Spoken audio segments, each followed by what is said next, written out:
January 2025 has been the longest decade in memory, and President Trump took office with just guns a-blazing, let's put it that way, to sign a tremendous number of executive orders to get his system in place on not just the American people, but the world as a ramification of all of that. But I want to start with the basic concept of what is an executive order.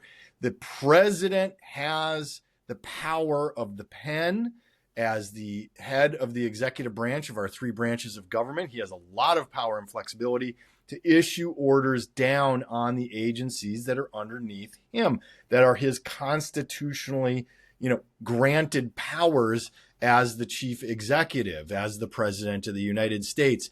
It's funny because every single time a new president takes office, or at the end of a prior president's term, the opposing party will scream and cry, "Oh, how dare he!" It's gone on forever, and FDR, Franklin Delano Roosevelt, is the record holder with over 3,700 executive orders during his time as his 3 terms of president. Trump had a couple hundred. I think it was 220. Biden, I think, had 180. Maybe I have those numbers backwards. But it's normal to have a couple of hundred executive orders. I always caution that live by executive order, die by executive order. And that's what we're seeing here right away that Donald Trump is doing. For example, pulling us out of the Paris Climate Treaty again, which he did in his first term with an executive order. President Biden put us back in with an executive order, and President Trump took us back out. And this hurts the United States on the world stage because prior to Trump, we tried to have some consistency, whether it was a Republican president or a Democrat president. Hey, look, if President Bush signed us into this treaty, I'm not going to just pull us out on day one, because that hurts the U.S.'s standing on the global stage. We're no longer a reliable partner for anything. When it's, hey, Trump takes office, pulls us out of everything, throws it all into disarray, says screw you to Mexico and to China and Panama and Denmark and Greenland and everybody else. And then Biden brings us back in, and we're all so thankful. We were thankful for that, a little bit of normalcy, and now we have total chaos again. So I just, we can talk about these executive orders kind of in order of worst to not least worst. But Dave, Crissy, do you disagree that January has been the longest January that you can remember? Oh, man, it's like you knew it was coming. And there was a tweet I liked from a comedian I follow who was like, guys, it's calm down. It's day 1 out of 4 years. Don't freak out over, oh, look, a Nazi salute. Like, you can't not just start freaking out. We've got essentially Daniel Vineyard from American History X. Shadow President Musk, you mean? Yeah, President Musk, right? Throwing the Nazi salute. Thank you. So it's tough not to get drawn in and sucked in right away. And I think on a political level, that's part of what Trump wants to do. I mean, that flurry of executive orders, can everybody follow everyone? Some of them are certainly unconstitutional. The birthright citizenship one, that's never going to stand up. But he does that. So, people, the general public can't follow every single one. And some of the ones that may actually last and are constitutional, they're not that shiny object that's like, oh, no more birthright citizenship or whatever else, or some of the more outrageous ones. So they're going to slip through and actually be the ones that have an effect policy-wise. I think you meant to say moron outrageous ones, but I understand why you didn't, Dave. I get it. I mean, Crissy, in all the way there, I believe you're still en France. What? Or whatever the right way of saying in France is. What does it look like from where you're sitting, though, as an American citizen who's sitting in France, a beloved ally that we can love and hate at the same time, who hate us as well and love us as well? What does that look like from where you're sitting of this first week of Trump's, latest term here in office? I think you have to remember this is what he did last time, right? He did the same thing. He delivered on all the bullshit promises the last time, all the sort of talking points from his campaign. He did that, pulled us out of the Paris Accord last time.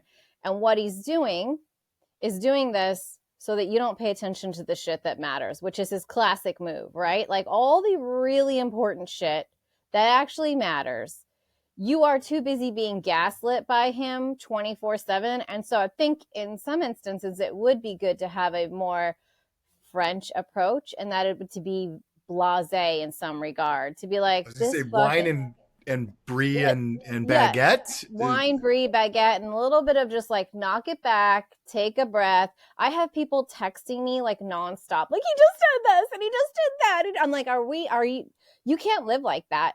You fucking knew, I knew, everyone knew this was going to be a goddamn shit show. But what he does is he loves the performance. I don't know a single person who is a greater performance artist than Donald Trump. This is what he does, right? So he's going to roll it out, and he does all the things like, LGBTQ and immigrants and the environment and the Gulf of America. Like, so you're looking at that and you're not paying attention. He is the Wizard of Oz, right? Don't pay attention behind the green curtain. All of this crazy stuff that's going to make you feel insane and really like just the idea is to upset you intentionally. And we as Americans, particularly liberals, what the fuck? We take the bait every time. Every fucking time with this guy. You know the playbook. This guy didn't like learn any new tricks. He's an old dog with old tricks. But hang on a second. It's not just liberals taking the bait every time. I agree with you on that, Crissy, but it's actually much more devious than that. Oh, Do you remember the whole Red Rose socialist movement that was going on during the 2020 election, for example, or even 2016? And we end up finding out that a number of those people may have been funded by the arms or the extensions, the tentacles. I was going to say testicles, but that would be inappropriate. Of Vladimir Putin. Hydra. Right? As an actual agitprop campaign to sow chaos within the left wing of the political spectrum in the United States. We know that there are agitators, and that's what's so fundamentally different about social media today, is it moves so fast and we can't see who is funding what, where the campaign is, whether it's the red pill crowd, whether it's the agitprop campaigns out of the GRU from Russia, whether it's the Salt Typhoon, Volt Typhoon out of China, we can't see it. And that's what's so fundamentally different today. Because remember, Russia was totally involved in propaganda, disinformation campaigns in the United States during the Cold War, but it had limited effect because you couldn't reach half the population in a microsecond and hide who you were. We had a pretty good idea during the Cold War when the communists were behind certain campaigns here in the United States. I'm not saying our side was perfect. Don't ever get me wrong with that. But the point is our side wasn't trying to enslave us to the Politburo. And but that is such a huge problem right now, what you're describing, Crissy, where we're reacting and overreacting to every little comment. I'm getting those messages too. My wife came to me the other day, Amy, and she was like, hey, I got this message from so-and-so that and she wants to know about this. I'm like, well, I mean, that's like an 8-hour response, depending on what you're specifically asking for. And I don't know what to tell you, but if that's what you're focused on, Trump's winning. Correct. And I was telling Dave, I was caught in a storm because I was coming back to Paris today from Brittany, which is on the coast, right? So there was a big coastal storm. And it was very cool. It was like being in the, but I was like, I'd made this decision. Were you taking the beaches back from those? I was taking, no, but it's like. From the Krauts? It was like that classic thing where I was like, I'm going to be good. And I'm going to walk to 25 minutes to the train station, right? And the fucking wind whips up and it's like gale force and it's rain and stuff. And then and I'm carrying the dog in the bag and we're against the wind and I cannot see shit. I'm like Paddington Bear with my hat down here. And I'm just like, oh my God, my nose is running. I have to stop and blow my nose. And so I'm like, I have to blow my nose. and I blow my nose, and literally the snot just goes right into my eye. And I was like, this is what it's like to be an American right now. It is literally like being in a fucking shitstorm where you blow your nose and you snot right in your eye. Like, it is like, it's nonstop, right? There was no let up from the minute I stepped out of the hotel to the train station. It was a barrage. And I was like, and then when you snot in your own eye, you're like, this isn't, that's what it's like to be an American this first week, right? Like, nobody's recovering from it emotionally. And then you fucking snot in your own eye. And I'm like, everyone just like, as soon as I got into the train station, of course, the fucking sun came out, right? And I was like, oh, cool. That was cool. But I think you need to have like everyone needs to take a deep fucking breath. Cause like, what I want to know, Ethan, is, and Dave, your opinions, what is the important shit that was missed? Birthright citizenship.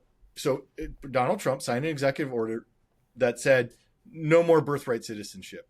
Really quickly, here's the background on that. 14th Amendment essentially enshrined the idea of birthright citizenship because black people, they were saying the slaves, descendants of slaves, were not American citizens. Well, we fixed that with the 14th Amendment. Then there was a really important Supreme Court ruling. I think it was 1898. Don't have it up in front of me. But it was about our anti-Chinese here in California. It was the Asian American. Yeah. It was the Chinese guy. It was the China scare. And we had a case that said, no.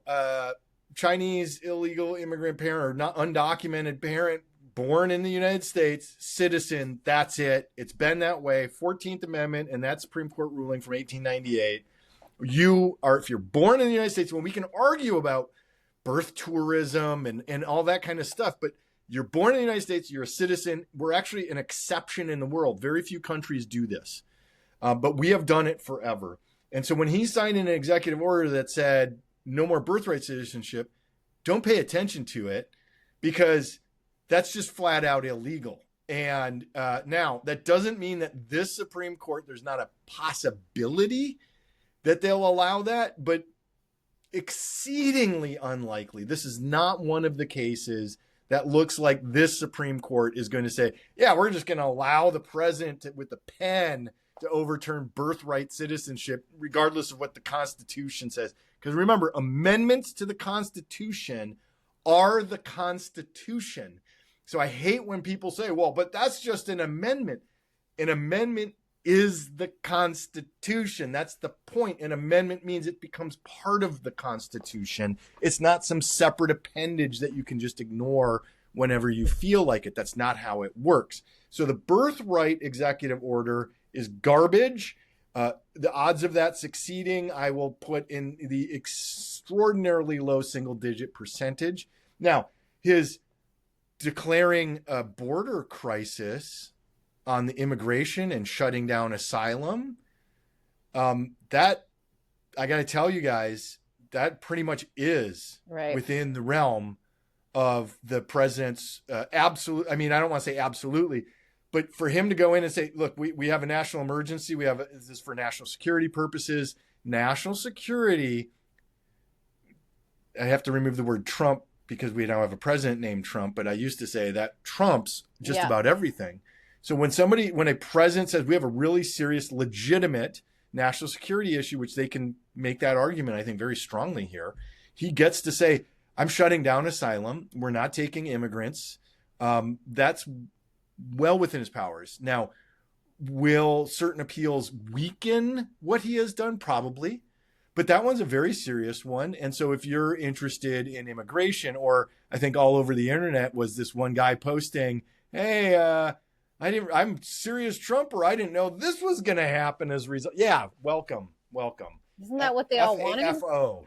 Right. And I think to your question, Crissy, about what are the most important ones and what are the ones that are going to last, as you said, this is all part of Trump's plan. He puts out the birthright citizenship when? In the middle of the day, it's outrageous. First day, everyone's going to follow it.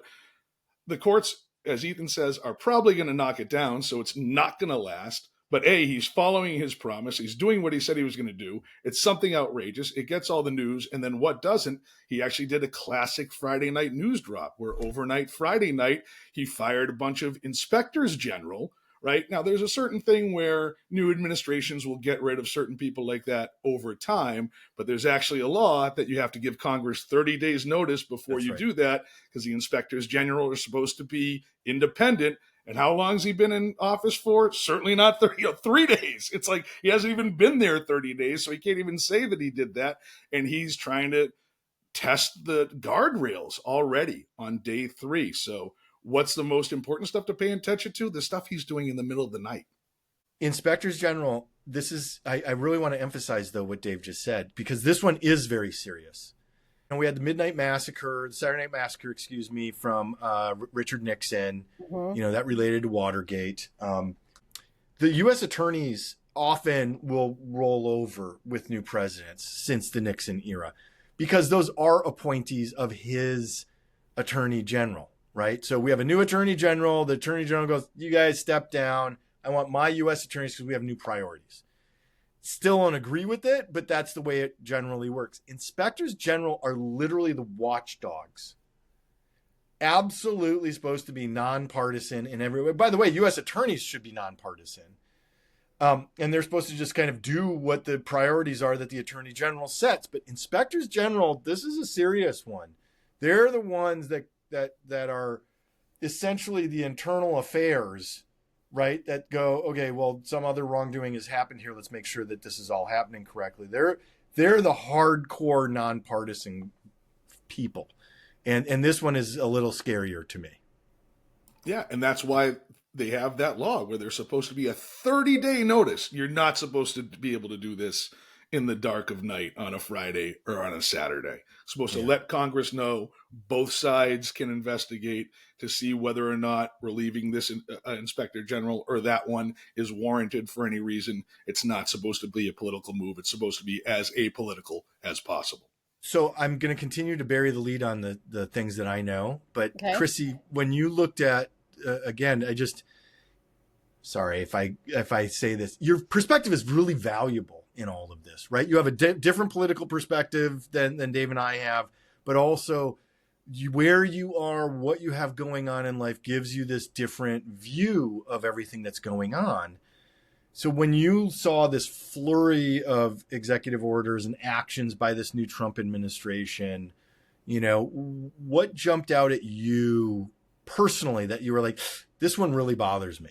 I knew the birthright thing was just bullshit, right? Because of the Constitution. I also kind of ignored a lot of it because my mind was like, I'm a little bit more concerned about who's going through the confirmation side of things. That's kind of where my attention has been.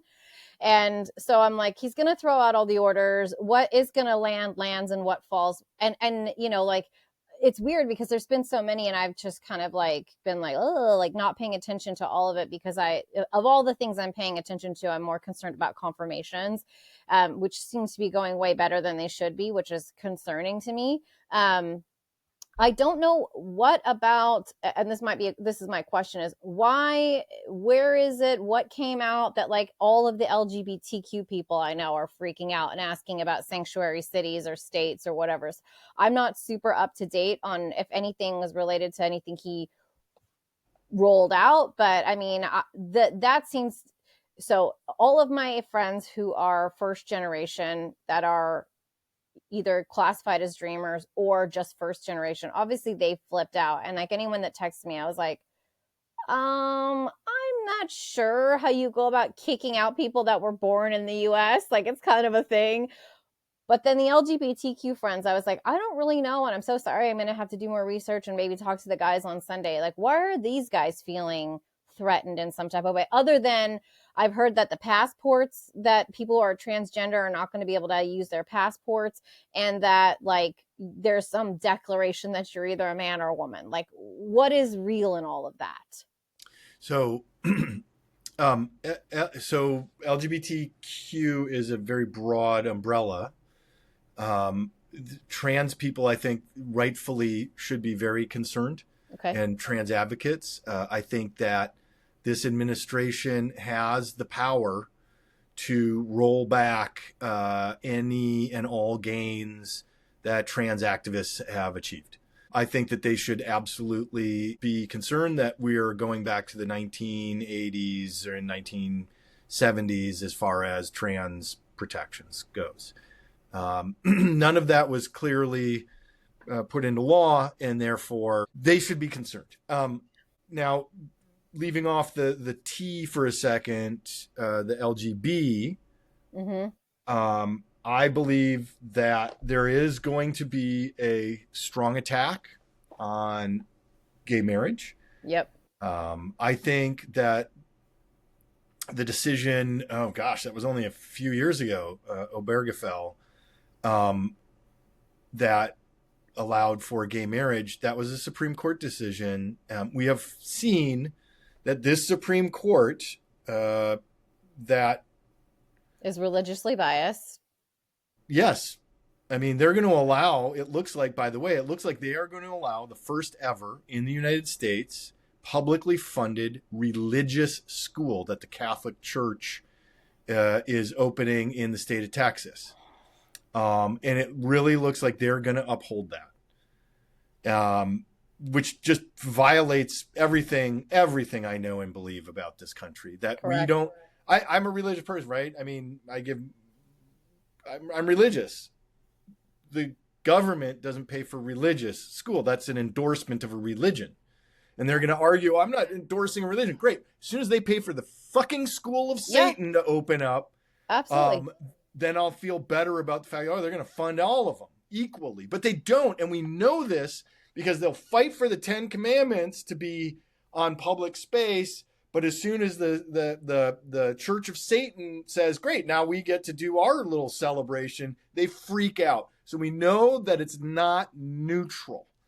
And I freak out about that. So I know that I have a story I'm going to share about how deeply and strongly I feel about this with on the LGB side of having equal rights in the eyes of the law. Back in the 1990s, I was still a tech nerd. And I think 2/3 of the team I worked on this huge project at one of the biggest companies in the world were all gay. And probably 2/3 of the team were. One day, this is in Minnesota, by the way. One day we came out of work, this is back in the 90s. One of the guys somebody had keyed his car and put a note on the car that said something like, I don't know if I have it exactly right, but it was basically die fag. And I already was going out and dancing, and I went to, gay 90s, which was like, anyway, I'm very, very open because I'm comfortable with my sexuality. I don't care. You love men, you love women, that's for you. Right. And I've always been very, very, very supportive of it. Well, this happened to Greg's car. He's no longer with us. He was murdered, actually, the guy it happened to. Oh my God. In Austin, Texas. And anyway, but they did that, and I remember saying, I want to put a rainbow. Let's put rainbow flags on. I'm putting a rainbow flag in my car. Let them come after me. Right. I will not stand by and let this kind of bigotry and hate happen in my world. This is just not the way it's supposed to be, and I'll go to Pride and I'll go do all these things with everybody, because your rights matter. And the fact that anybody views you differently because of who you love, that's the stupidest thing I've ever heard. It literally is dumb. And it just is. There's no basis for it. But they are going to be under attack. It has been states like Texas that have led that battle under these false beliefs that they believe their Bible teaches them, that it doesn't. But if you take a single quote out of context, sure, you can come up with that. And you're dumb for doing so. You're missing the entire big picture. And yes, I said that. But LGB really should be concerned. It's just not going to happen on day one. T happening on day one. And will we have sanctuary states? Like, will California become a sanctuary state for LGBTQ rights? Or is that not going to be a thing? Well, we were until that Supreme Court decision. And I still think that Gavin Newsom is our strongest candidate in 2028 when he For was president? mayor. Yeah. Oh, wow. Okay. Not even close. You got to tell me who's a stronger candidate. I And thought and Shapiro. I thought Shapiro no, was gonna. absolutely No. not. Nope. Nope. We're not ready to elect a Jew. We're not ready to elect a woman. We're not ready to elect another black person. But I The thought American everyone hates people, Gavin Newsom. I don't care. He's tall. He's handsome. He's a brilliant orator. He is. Yep. If you remember on KGO, I used to pick on him all the time. Yep. My I uncle do. I remember. My uncle was the chief negotiator for San Francisco for 35 years. He served under every mayor from Moscone to Newsom. Okay. Okay. I disagree with my uncle on plenty of things. I love my uncle dearly. He shared a story with me about Gavin Newsom that changed everything I think about Gavin Newsom. I've become an absolute Newsom stan when it comes to winning an election.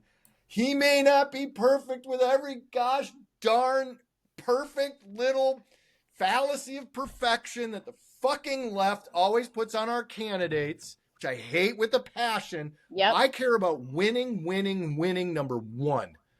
I'm tired of this losing because they're not the perfect and we got to do. No, God damn it. You think Gavin can bring the knife to the knife fight? Because, I mean, I said it last week. They bring the spork to the knife fight. Gavin he doesn't just bring the knife. He's got the little blade that I can't even think of the word for it anymore. You press the button and it shoots out there totally illegal. Yes. Yeah. He's got that knife slipped in his boot as well. Interesting. Okay. Pay attention to what the Republicans don't want, like art of war type thing. Who are they going after? They are terrified of Newsom running in 20 and 20. Goddamn That's right. the last person that they want the Democrats to nominate. They didn't want Biden to step aside and have an open primary in 24 because they were terrified Newsom was going to win. And aside from the party, it was interesting to me, just on an anecdotal side, talking to one of my cousins after Newsom had the TV debate with Ron DeSantis because they thought both of them were probably going to come in. And I thought it was closer than he did. My cousin, Republicans, conservative, was like, "Oh man, Newsom crushed him. Watch out for that guy." Yeah. I don't agree with him policy-wise, my cousin being conservative, but he was like, "Damn, that guy was good." So I want to share something with you that my uncle shared that changed everything for me. And by the way, I of course want a woman, a black woman. Bro, I want a winner. I'm sorry, I want the winning horse. This is bullshit. I can't. I have a vagina. I want a vagina in the office, but at this point, I will take a fucking somebody that will help protect your vagina. Somebody, and they can be a good-looking, smarmy, clever motherfucker. I do not care. Comes from money. Billionaires in San Francisco are who made him to be the man. I mean, all the things I don't like about politics, he's part of. Okay. And he's the best candidate. And I'm going to tell you again, I used to rip him up. I ripped him up left and right for all these things that I don't like, right? And I don't like about politics. But he's the number one person for 2028. Okay. And what changed me was my uncle shared a story that Gavin Newsom had, and we know about this, but it's not really talked about. He has dyslexia. Yes, I knew that. So my uncle, for example, would write this whole long report because that's his job, right? Gavin would come in and say, tell me about it. Tell me what I need to know. Gavin would take his own notes his own way. And if you've ever noticed, when he speaks, he has no notes. He doesn't use a teleprompter because he's dyslexic. He does it. He works so hard. He remembers it all. Wow. And then he remembers it, though. He's not like, he doesn't just know it for the moment. He stores it away and is able to access that later. That is a level of commitment and intelligence that, to me, I was like, I had no idea. And my uncle said he's the second best mayor I worked for out of all the mayors in San Francisco I worked for, was Gavin Newsom. So why did Nancy Pelosi toss him under the bus then? Why did we not? Competing billionaires. Interesting. Okay. Competing billionaires. It's literally, remember, even within the Democratic Party, this billionaire wants this candidate, this billionaire wants that candidate. Okay. And it really is that game gets played. And so Pelosi's money and money people wanted somebody else, and Gavin's money people didn't win her over. So that's how the game is played behind the scenes. I am just going to say this for the last time for the next 5 minutes. If you want to win in 28, it's Newsom. God, I thought Josh Shapiro was like very appealing. I love Josh Shapiro. I mean, I adore him because I feel like he is the masculine version of like the way that I like think that masculine men are, where they're like, I'm still a man, but I stand for all these things. And hey, we're going to just fucking get along and do this shit. And I'm like the way that he represents himself and represents, obviously, you know, the state that's going to change the election next year, the next time as well. Like we just, all eyes are continually on Pennsylvania, right? I don't think we elected you. Okay. I'm Jewish. I don't think we elected you for president. I don't. I just don't think that. I think there's enough. I think it goes back into the whole. There are enough people who believe enough weird conspiracies, and he's left of center. I would vote for Josh Shapiro in a second. So would I, and I think Pritzker's like pretty cool too. But I'm still of the opinion that like he's too fat. And I know that we have fucking fatso in the office right now, but the Democrats are weird about the way that they like their candidates, right? And Pritzker's like too fat, like, to be honest. And I am like, I like his mob mentality, like, don't come for my people. But like, yes, I love him for that stuff. Yes. Like, William Howard Taft was really the last big fat president other than fat fuck that's in the office right now. They're different. They will elect a fucking clown, whereas the Democrats are still like, we're a little bit like, highbrow about how we go about it. Gavin has charisma. I know too. He has riz. He's got the riz. He is the Rizzler because he looks like kind of an evil comic book villain, but he's very handsome. That thing, Ethan, that you were talking about, just to amplify it about being able to speak without the teleprompter, doesn't just go to looking good on TV and while giving a campaign speech. That works like crazy, working rope lines and going into small towns in New Hampshire. Yeah, Clinton. It's what Kamala didn't have, and I like, and it's what Hillary didn't have, and it's like, where is the and you know what's so shitty about that to me is that women are better communicators than men. We are in it with the people. We know. Why do we not elect a candidate? And then we tell these female candidates they have to be so poised and like robotic and like weird in this like weird way. But like, you know, Trump can be like a fucking goddamn clown. And like, we like men who are like off the cuff and like. And dance like morons. And I mean, what the hell is that? Every episode of Bill Maher before I stopped watching it was him implementing Donald Trump, and he was always like, he's just like he's jerking off two orangutans. New rule, someone has to take Donald Trump aside and let him know that when he's dancing, he looks like he's jerking off two guys at once.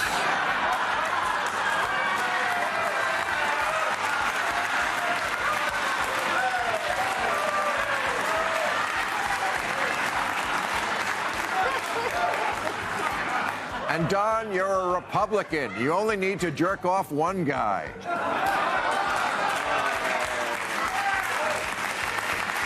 I mean, Bill Maher is a guy who leans right-ish, even as a lefty, and loves Newsom. So that's interesting. He wanted Newsom before everybody else. The thing about Gavin is he does all the things that people want on the left. Yes, he does. Remember, he's the one who brought gay marriage into the national conversation. Was Gavin Newsom. He did that. Now, whether it was a political move or not, I don't care. He did it when he was mayor.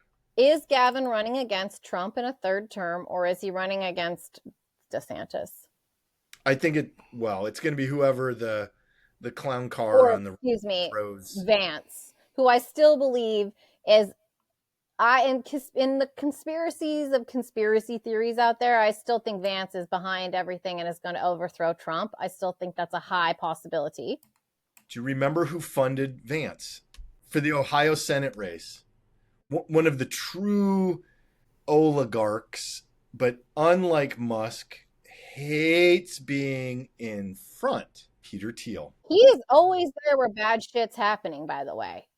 This is why I think Vance, I totally think he sucked Peter Thiel's cock. There, I said it out loud. And Vance seems like the kind of guy that's allegedly, it's just my theory and I'm sticking with it. Because Vance has too much tech money behind him. Trump didn't go the tech route last time. This whole Elon Musk, Silicon Valley tech bro thing, that's fucking JD Vance. And I'm not convinced Trump does. They're not just like, here's your Big Mac, sir. And then fucking Trump dies. And Vance is like, whoop. Like of all the wacky theories out there, including the one where Luigi didn't do it, which I want to believe and is not true. The eyebrows don't match. What the hell, Crissy? The eyebrows, God bless those goddamn eyebrows. But I think the Vance thing for me holds the most water of all the weird conspiracies. He is 100%, but like with a fucking hand up his ass with all those tech guys. Well, how come we don't talk about the fact that Harvard and Yale and those top Ivies seem to be putting out the worst of the right wing? Tom Cotton, Ron DeSantis, Pete Hegseth. Wait, he went to the Ivy League? He was a Princeton grad. They are like 80s fucking villains in a John Hughes film, and nobody gets it. They're like sort of good looking enough to be, and they like came from wealth, and they're just fucking dicks. They are the 80s rich dicks of a John Hughes film who are the villains. I'm glad that you brought up Hegseth, because let's talk about all the flurry of crap. So he just was named the Secretary of Defense. It was a 50-50 vote in the Senate. We had Clutch Your Pearls, Susan Collins voted against him. Lisa Murkowski, who knows where she stands today, voted against him. And I'll tell you what I thought was fascinating was Mitch McTurtle, McConnell, excuse me. Fucking melt face. Voted against him. And there's a good reason why when Mitch McConnell voted against him, I had that tiniest. Now, granted, this is a grain of sand on the entire planet of Earth, but it's like, because McConnell recognized, I believe, that the Department of Defense is the largest, sprawling, most difficult organization of all in the federal government. It truly is a core function of our federal government, is national defense. And Pete Hegseth is so unbelievably solely unqualified to lead the Department of Defense. But if you want to plan a coup, he's the perfect guy. Yes, I agree with you. I don't disagree with you at all. It's to put incompetence in charge of the government to weaken our belief that our government actually works for us. We have to doubt our government. Who does that serve? I keep going back to this. Putin. Who? Putin. And? China. Yeah. Xi Jinping. Yeah. By the way, just say Tiananmen Square and we'll get no visits from the Chinese internet, because they automatically block everything. Did you see that there's a university in Tokyo that was tired of all the Chinese applications? So they literally, in hidden text on the main page of their website, just said Tiananmen Square. So their website was blocked, and that dropped the number of Chinese applicants like drastically. Amazing. So that's why you see this bluster of Trump being like, I'm going to protect us. I'm going to go after this. I'm going to go after that. But you put Pete Hegseth in charge of something which weakens our national security, like our global security on a global fucking platform. And it's the best way to stage a fucking military coup, because the guy in charge has no goddamn morals and no capability to do the job. I have to have a Secretary of Defense who, when or if, let's say when in the case of Donald Trump, will make an unlawful order of the military, a Secretary of Defense must refuse that order. So when you're in the military, as part of your oath is, I'm going to do everything they say, blah, blah, blah, blah, blah, but I will not follow an unlawful order. But it starts at the top. And if Hegseth, during his confirmation hearing, would not say that he would not follow it, in other words, he would accept an unlawful order, The problem is, even though let's call me a private E1 down at the bottom, and I'm, cannon fodder, which I was, for the military, I'm not in a position in that moment to reject an unlawful order. I need it to happen at the top. That blew my mind during his confirmation hearing. Like, even if you're lying and you're gonna do whatever Trump says, just say that. Like, that was such a layup question for Hegseth just to say, I will not follow unconstitutional, unlawful orders, period. Just say it. And he was so honest. It should have been 100-0 against him with that answer alone. Such a layup question. Like I say, even if you're going to be a Trump sycophant once you get in, just say, I will never approve or follow an unlawful order. I will follow the Constitution. And he couldn't even say that. As much of an asshole as he is, yeah, he couldn't get those words out of his mouth. And that shows how little he gives a shit about the Constitution. This is what happened, right? Is like, the Republicans and their machinations of everything, they got smart after Trump lost to Biden, and they went back and they were like, first of all, they were smart as he was running the new campaign to put, in case he did win against Biden, right? So they put in all their little fucking puppet people, and then they doubled down on that.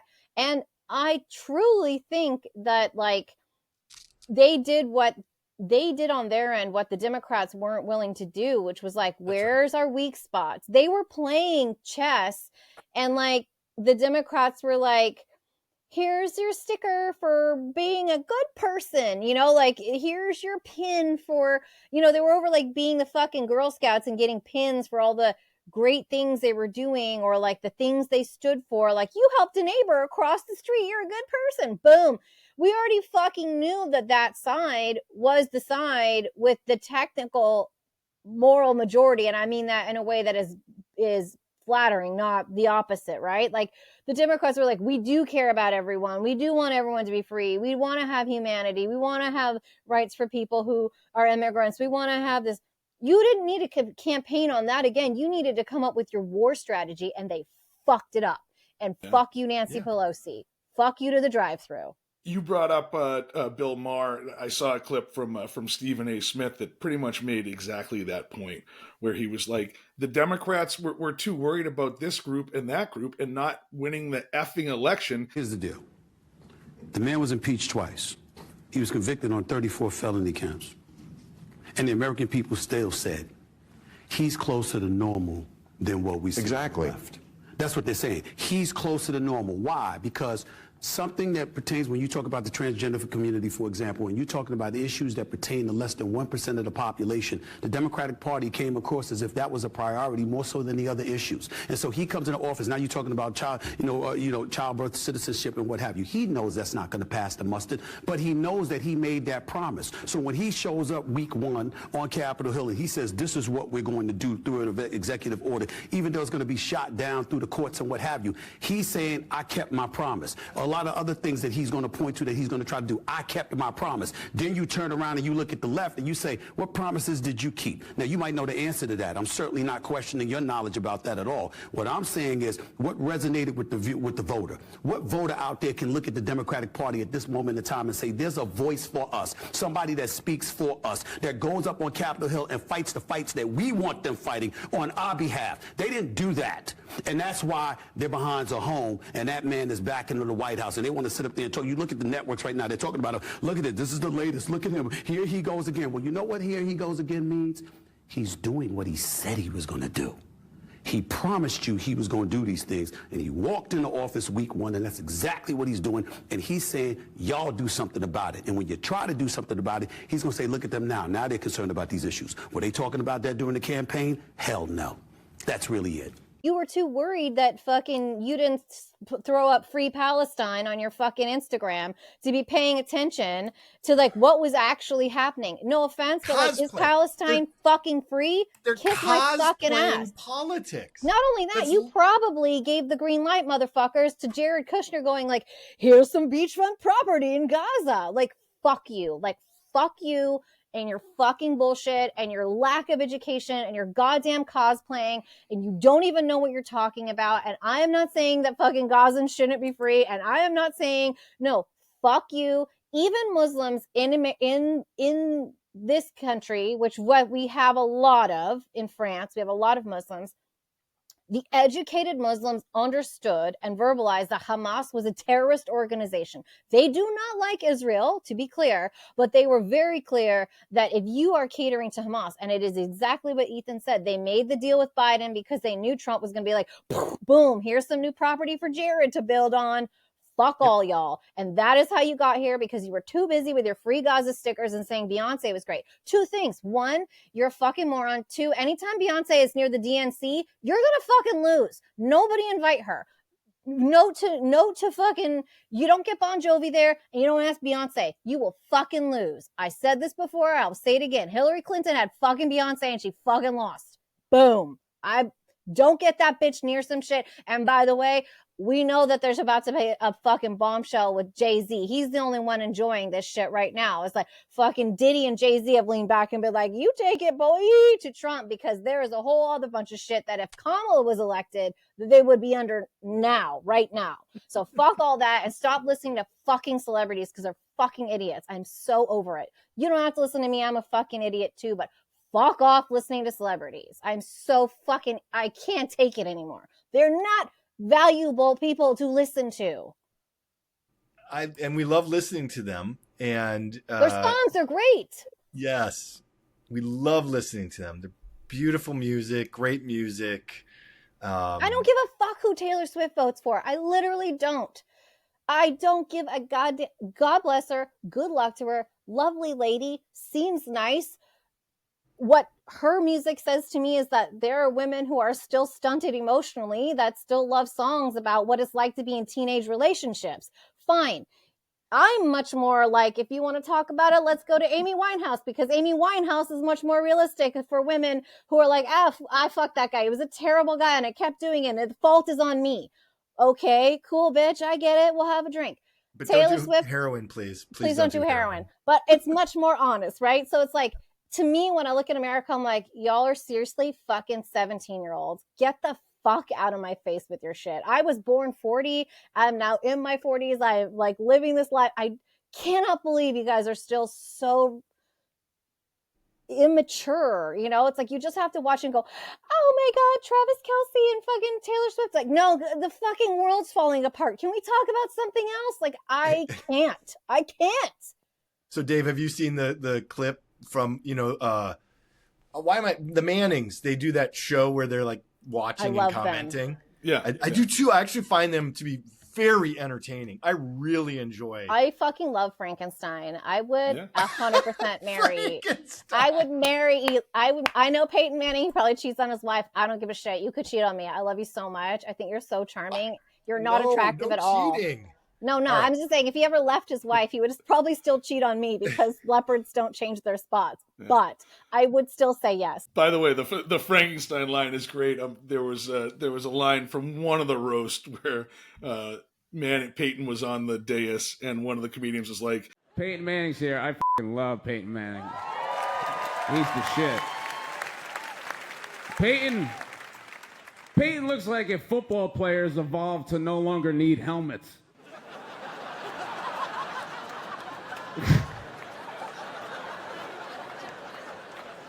No, seriously, Peyton, I love all of your work, especially when I saw you in the Goonies yelling, hey, you guys! Hey, you guys! But there was a Manningcast episode where Belichick was on with them. Oh. And the camera pans during the game to Taylor Swift, and Belichick lets out a, ugh. Somehow, some way, you got to just shield them and make them go inside, right? Yeah, and then the half's over. Then the half's over. Then they got to come down and clock it and kick the field goal. Now,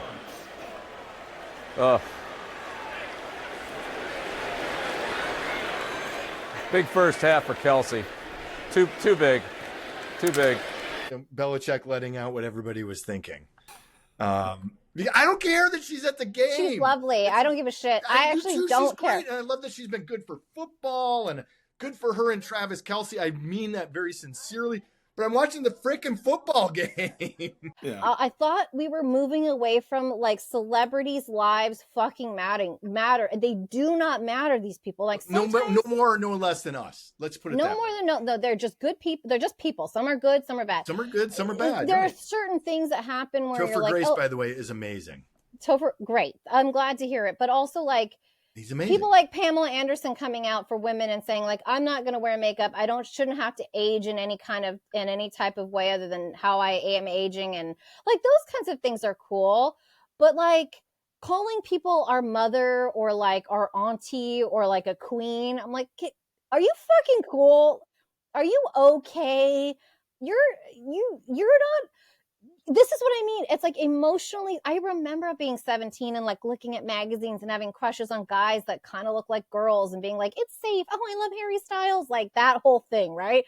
And then when you become a person, you realize men are nothing like that. And those guys are probably gay and not telling you. And like, you really like, I feel like there's an entire generation of maybe younger millennials and under that are still like, they've never seen behind the green curtain. And I think maybe because I went into radio at 17 and started working with actual men, and then on top of that worked in sports radio and in hip hop radio and saw real men, I was like, I could look at Harry Styles and be like, yeah, that guy's totally cute, but also what is it about? It's the same way when I look back now and I think of all the hair bands I like, I'm like, am I a lesbian? Because that guy was like prettier than me and had better hair and wore more makeup.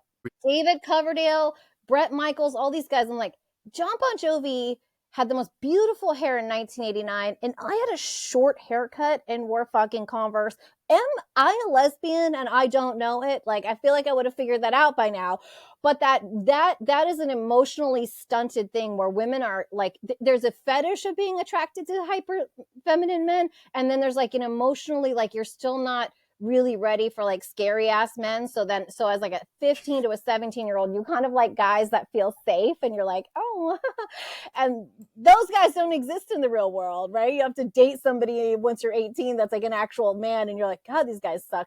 I am not kidding you. I was like sitting on the beach in St. Malo and I looked over and a guy fucking blows a snot rocket out of his nose and it was windy. So like, just like what happened to me today, the snot rocket went back in his face and I thought, I was thinking I would be interested in dating again. And then I saw that and realized I'm not sure I need to date men. Like I'm pretty sure I'm just asexual at this point, because if I have to date a guy that is so stupid that he blows a snot rocket on the cliff of an ocean and it goes back into his face, that's what's out there. That is what is out there. Sorry, Dave, I'm not trying to like wash all single men with that brush, but like, fuck me. I promise you somewhere, it might be a sliver, but there is a middle ground between super effeminate and scary ass men. I need to get the helmet with the light on and start digging, because I am not seeing diamonds in the rough here. I am seeing a lot of rough. I am like not sure, like, and I don't know if that's just because like porn is easier for guys these days, but I thought this man, and he had a girlfriend just with wait him. for the porn bots. God bless them. I hope that they help people who are sexually frustrated and decrease the violence in our country, because somebody will fuck those people. But yes, I am just like, I don't get it. Like that mentality of, and I think like that might be an overarching problem in America. Like we have dumb fuck guys who voted for Trump who are like literally incel mind of a 17-year-old still. And then we have women who are like, oh, Taylor Swift is my mom. No, she's fucking not. God bless you. Good luck to them. The only people getting richer are the people that you worship.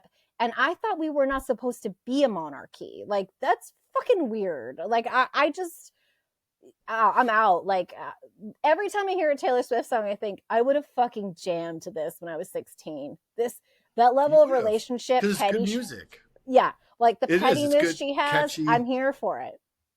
Yeah. She's rolling X's under the bus like she's in a fucking car wash. I'm like, I'm so here for that. But like, as a woman, I'm probably more like, just give me some Billie Holiday. I need something fucking real, you know? Like I need a woman who has seen some shit. Patsy Cline, like a heart that has actually been broken, where there was where there was something on the line, like where you weren't already a teenage millionaire writing songs about dipshits who broke your heart that were famous guys. I'm only shocked you didn't bring up her dad and how she got into the business the way she did. That's the mentality of America, which is like where I'm like, guys, get on the ball. Like getting gaslit every 10 seconds by Trump, when the real shit you're not actually looking at. Everything is emperor's new clothes. Everything. Let me tell is you the just real like, shit. I want to fill you in on the real shit. I want the real shit. Here's what's happening. I'm going to tell you, I'm working with a group. We're trying to put something together to start fighting this. Okay. I have experience litigating. I have a federal lawsuit against something that Trump did in his first term right now against the VA. So one of the things that he did was this whole idea, we're going to terminate everybody related to DEI, right? Their jobs are canceled.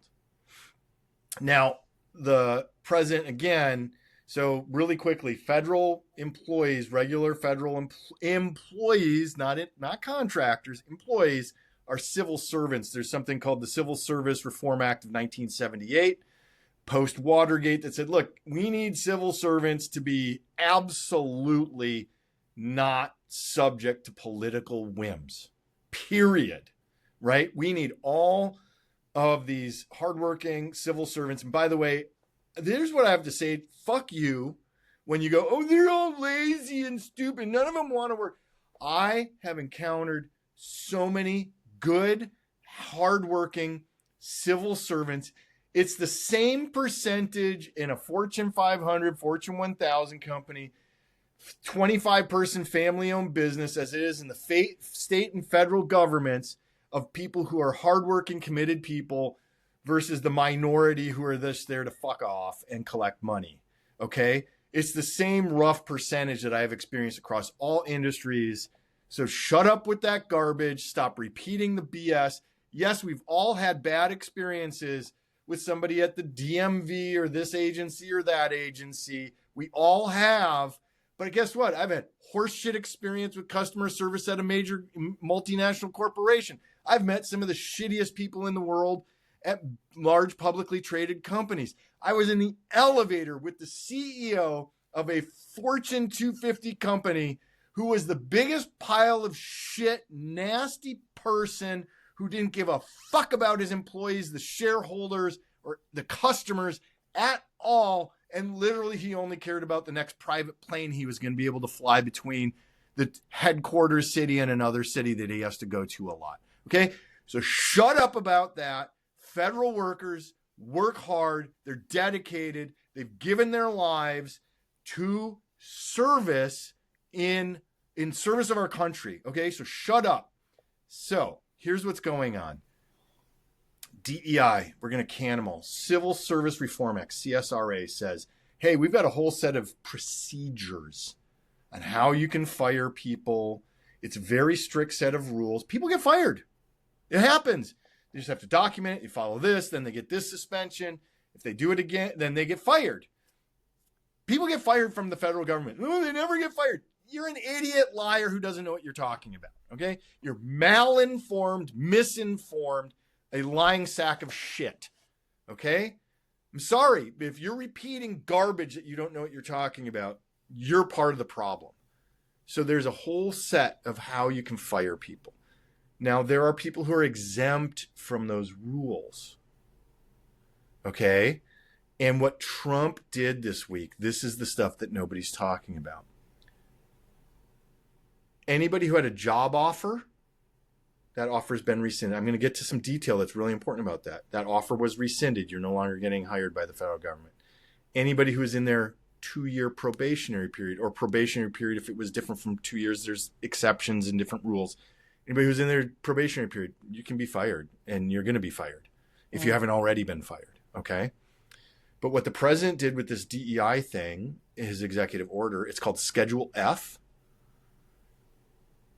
is he reclassified civil servant workers, regular old federal government employees, and said, you're no longer in the civil service if your job has anything to do with policy making, policy advocating, etc. So that's how he gets rid of this huge chunk of people related to DEI. And they did. A lot of them were fired this week, but they weren't fired properly. Okay. They weren't fired properly. The best I can tell so far. But let me go back to the people who had job offers that were rescinded. The VA had a big push, has been understaffed for nurses. As I understand it, somewhere between 10 and 25,000 nurses were being hired. They get staggered over a period of time. All of those nurses had their job offers revoked. So the VA, which actually provides better care on average than private medicine, just lost a desperately needed number of nurses. Why? Oh, by the way, the VA actually is very cost effective. The care VA provides is actually some of the most cost-effective care provided in our entire healthcare system. So it's very effective. It's cost-effective. Yeah, of course it has its problems and its weaknesses. Yes, there's always something that needs to be improved. Overall, factually, statistically, looking at the data, does a better job, does it more cost-effectively. They're getting rid of the nurses. They're getting rid of the VA care. Why, Crissy, you may ask. Tell me more about asshole Rick Scott from Florida. What was he convicted of? Biggest Medicare fraud in the history of the country at the time. So what happens when the VA is not properly staffed at the VA medical clinics and hospitals? They're going to outsource it. Private companies are going to make a lot of effing money. So it's going to cost more with a lower quality of service. So Trump's billionaire buddies can make money on the backs of our motherfucking veterans who need help. This is exactly why the RFK thing makes me laugh, and the Make America Healthy people make me laugh, because they're also a bunch of scam artists. They all sell supplements or things they want you to buy, or they're fine. Go make your own decision to buy supplements. Do whatever. I'm happy for.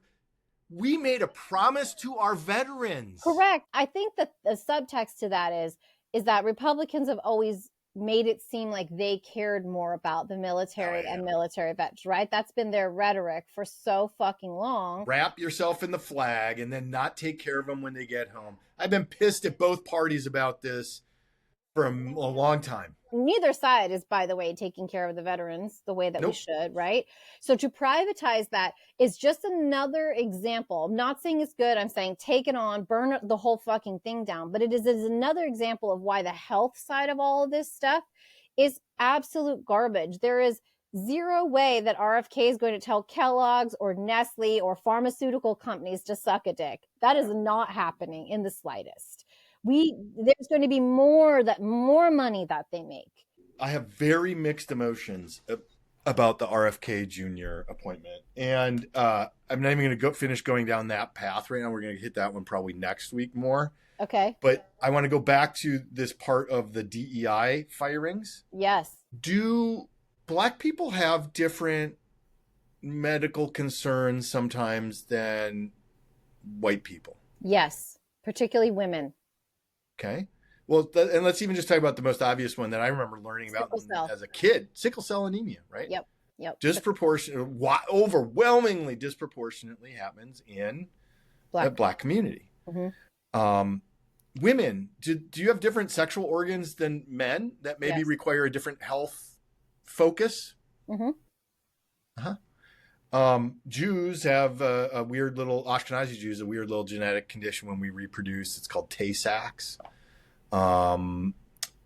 Italians maybe have a slightly different concern. There's a kind of anemia called Cooley's anemia that's sort of an offshoot of sickle cell anemia, a little bit different, but it hits Italians as strong as, or more strongly than other groups. Right. So under this DEI firing that's happening, guess what? None of anything related. If I'm doing work, let's say in the VA, I wanted to say, hey, I need to pay attention to this Cooley. What did you call it? Cooley's anemia. Cooley's anemia and sickle cell anemia. Well, that's because you're Black. That's because you're Italian. That's DEI. We have to get rid of it. Right. That's what happened this week, Crissy. That's what nobody's talking about. All of those people got terminated. at least that I know of. But they at least got caught up in it. Let me rephrase. All of those people, to the best of my knowledge, anybody who does anything related to that got caught up in this and was terminated this week. And I don't believe that they were terminated following the rules. So we are putting together a group to work on that. And I'll be able to tell you more about it soon. It's also so in line with the tech billionaires' Nazi salute. It's like you're signaling a lot with that for many reasons, but the ethnic cleansing of our citizens that's fucking wild. Yep. Do you know what I mean? Like, that's to me a bigger signal than fuckface's Nazi salute is like to be like, these people cost us too much and we don't want them because they're weak in our system and we want to get rid of them out of our system. Like, that ethnic cleansing, to be honest, intentionally done. And they're doing pretty much exactly what they said they were going to do. No, that's right. There's an old rant from Dennis Green, the old football coach. They are who we thought they were, and we let them off the hook, and that's what's happening. If you want to crown them, then crown their ass. But they are who we thought they were, and we let them off the hook. And, of course, the Vikings won't be in the Super Bowl yet again because they continually collapse regardless of Denny Green. So Trump is doing what he said he would be doing. Oh, by the way, did you see the videos of the fields here in California having no workers to pick the crops? Nobody to pick the strawberries, nobody to pick the grapes. And you think he's going to solve inflation? Look, here's my advice to everybody right now. Like what I'm doing with this group, we're laser focused on something that we might be able to do. To gum up the works, to hold the government accountable. I'll be able to announce it when it's time to announce. But each and every one of us, that's what we need to do is figure out what it is that we have control or influence, or we can donate money or time, volunteer, whatever that is, instead of getting so worked up over the endless barrage. You're not going to be able to keep up with the fire hose. We know that from his first term. You can't. So if you're outraged over everything, he wins, period. Right. So figure out what it is that matters the most to you. Pick one or two things, focus on those, do your best to ignore the noise, the fire hose of the rest of it, and hope that between all of us, by picking the one or two things that we can focus on, can contribute to, can volunteer for, whatever that looks like, pick those one or two, and then we're working together as a team to help oppose some of these horrific things that Trump is proposing. And I will, and when the moments are right, I'll say, yeah, that's probably not a bad idea if he has something that's not a bad idea. Like from his first term, he was the first president to take on China. I didn't agree with how he did it, but I was happy to finally see a president who did. And I'll point those out here for as much as all the other things that I don't agree with. I think that it's important that we do that. Look, you guys, maintain some sanity till we talk again next week, Crissy. However much we have left. Right? Or go find some sanity wherever that might be. I know that I have my moments as well, but no more snot in the eye. Oh my God, no more snot in the eye. Don't go out in the storm is what I would say to your point. Like, stay out of the storm. I don't think you sacrificed the right bottle of wine before going into the storm is why that happened to the French gods. I didn't. I was like, I gotta, okay, that's okay. I'm good. See? Lesson learned, Dick. Don't be a hero. Call the cab. I'll sacrifice a couple bottles to the cause, Do one for me, because I don't touch any of that stuff. Yeah, I got you. I can have one. I can have one for two. I can have one for the homie. By the way, we have a website and we have an email. For you guys. Make sure you're following us on the different platforms, wherever that might be. But we have a website, shouldbeamorningshow.com. You can send us feedback there, and you can always send us an email, shouldbeamorningshow@gmail.com. I can't wait to be told that that I'm annoying, and that I shouldn't laugh, and that I should not have opinions. So please, by all means, email us. Who's going to be the first one to send Crissy that message? That's what we want to know. I think I just heard it ding. You've got mail.